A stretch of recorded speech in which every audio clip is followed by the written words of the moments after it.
Hi friends, this is Bibekananda sarangi and I am here to teach you natural vegetation and wildlife of India.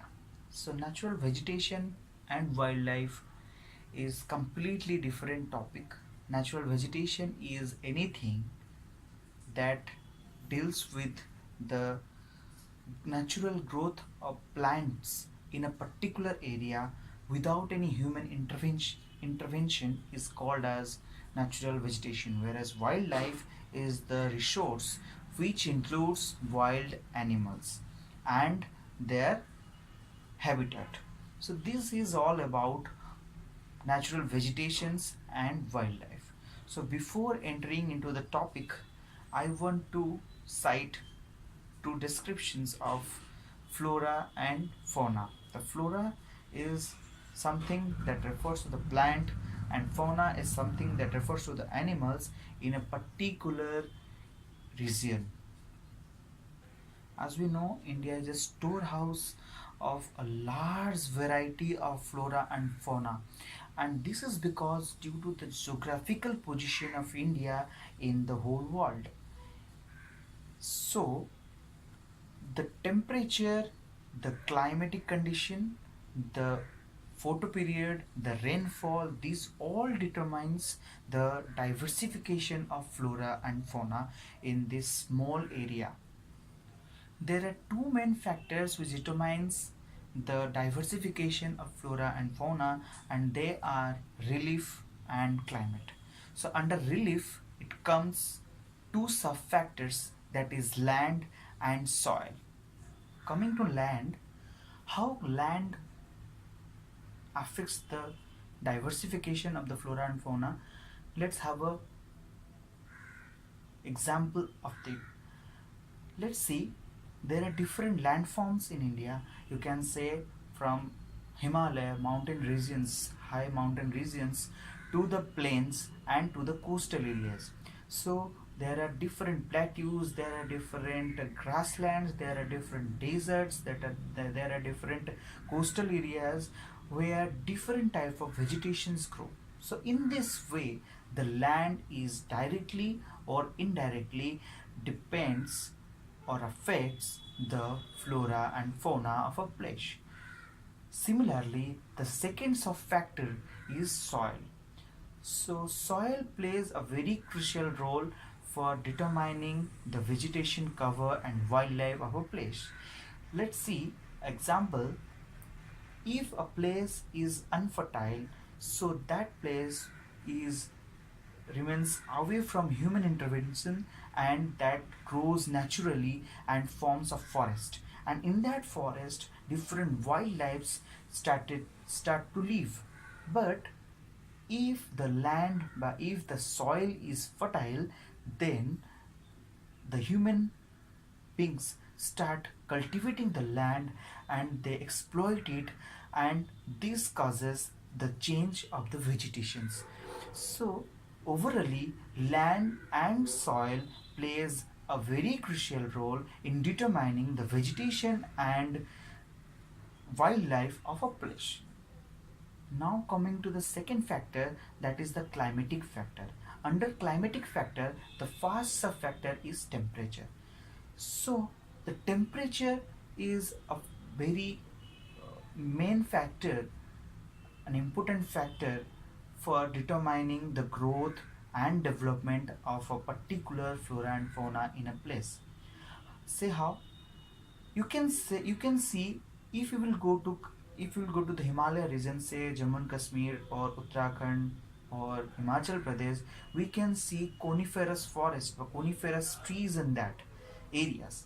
Whereas when you go to a plain, say Uttar Pradesh or say any plain area, you can see different type of trees, evergreen trees and forest there. So as we go to different landforms and as we go to different temperature zones, we will find different type of vegetation cover and wildlife. The wildlife that are present in cold temperature that cannot survive in hot climate or hot temperature, and vice versa. The second factor, sub-factor, is precipitation. Precipitation means the amount of rainfall that a particular place receives throughout the year in the form of rain or snow is called as precipitation. So in India, the precipitation differs in different areas. Say some area may receive many more precipitation, whereas some area also receives very little rainfall. For example, in Rajasthan the rainfall is very less, whereas in case of Meghalaya it is very high. So according to the rainfall also, but the amount of water that is present, the growth of vegetation is different. In desert area or in say Rajasthan where the little rainfall is found, there we can see cactus plants or palm trees which requires very less water to survive.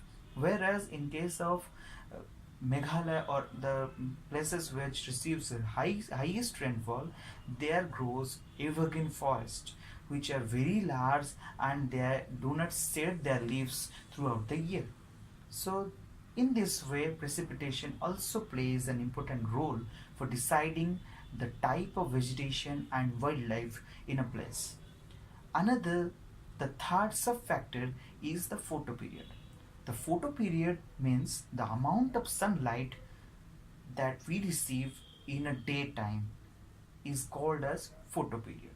So, according to the photoperiod, the plant's species can be divided into three main groups, that is sud-day plant, long-day plant, and day-neutral plant. So, according to the photoperiod, the the plants which require less of sunlight for their reproduction or the reproductive phase are called as sod-day plants.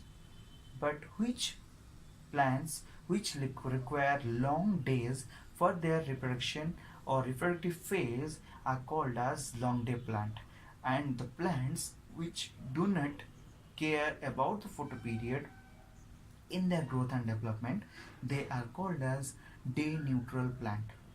So again, the place which receives a very long duration of sunlight will have a different type of vegetation, and the place which receives short period of sunlight, then it will develop a different vegetations. So overally we can say the climatic conditions also plays a very crucial role to determine the type of flora and fauna of a place. So friends, now let us study about what is ecosystem. Ecosystem is nothing but it's an integral system which includes both biotic and abiotic factors of an organism and the habitat in which it lives.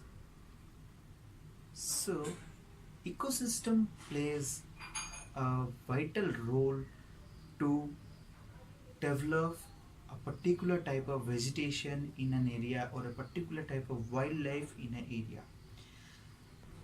There are mainly five types of vegetations that are found in India. The one is tropical evergreen forest, tropical deciduous forest, tropical thorn forest, and the sobs, mountain forest, and mangrove forest. So let's describe something about the tropical evergreen forest. The tropical evergreen forest are the typical characteristics that the trees present here are somewhat taller and they are covered with green leaves throughout the whole year. They do not shed their leaves in any type of climate or season. Whereas in case of tropical deciduous forest, their leaves shed once in a year. So the vegetations or the wildlife present in those forests are different. The common trees which are found in tropical evergreen forests are ebony, mahogany, rosewood, cinchona, and rubber. whereas the trees that are commonly found in deciduous forest are neem, peepal, shal, teak, etc. Coming to the tropical thorn forest and shrubs, these forests are found mainly in the areas which receives very little rainfall throughout the year. So these are found generally in the states Madhya Pradesh, some parts of Uttar Pradesh, Rajasthan, Gujarat, Chhattisgarh, etc. So the plants that are commonly found in these type of forests are palm tree, cycas, cactus, etc.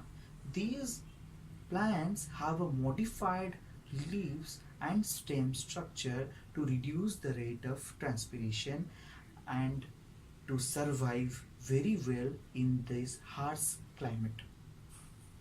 Now moving to mountain forest, these forests are commonly found in areas with decreased temperature and increased altitude level. That means commonly these are found in mountains and hills. So these trees have a typical structure of their canopy. They are conical because when there will be snowfall, it will it will slide to the through the leaves, and this will not damage the leaves, and they have a very needle shaped leaves to protect themselves from freezing injury or chilling injury. The common trees that are found in this forest are pine, deodar, cedar, and fir. Last but not the least, the mangrove forest. The mangrove forest are found in swampy, wet areas which are coastal and they are influenced by tides. So these places are generally the deltas of different major rivers of India, such as Ganga, Mahanadi, Brahmaputra, and Godavari, Kaveri, etc. So here the habitat is completely different from the other vegetations that we have studied. Here the Royal Bengal tiger lives. The, the other animals which are found in these areas are some crocodiles and tortoise, etc. Now moving to the last part of this topic is the wildlife. The wildlife consists of different wild animals that are present in India. There are about 40,000 species of wildlife in India itself. According to the temperature and the landforms, the different types of wild animals are also found. Say, for example, the Sundarbans of West Bengal is very famous for Royal Bengal tiger. The Gir forest in Gujarat is very famous for Asiatic lions and many more. So there are some of the hot spots which are found to be reserved by certain rules and regulations that are framed by the government to conserve the wildlife and their habitat. So lastly, I want to say India is a home of variety of flora and fauna, and in other words we can say India is incredible because due to this diversification of flora and fauna. So lastly, I want to advise you one thing: please conserve your natural vegetation and wildlife, for which we are here, for which the India is here, for which the whole community in the world is present. So this is the end of the chapter, and I hope I would have understood you something about natural vegetation and wildlife of India. If you have any queries, you can email me at bibekanand sarangi 750 at the rate gmail.com. with the sediment. Thank you and bye bye.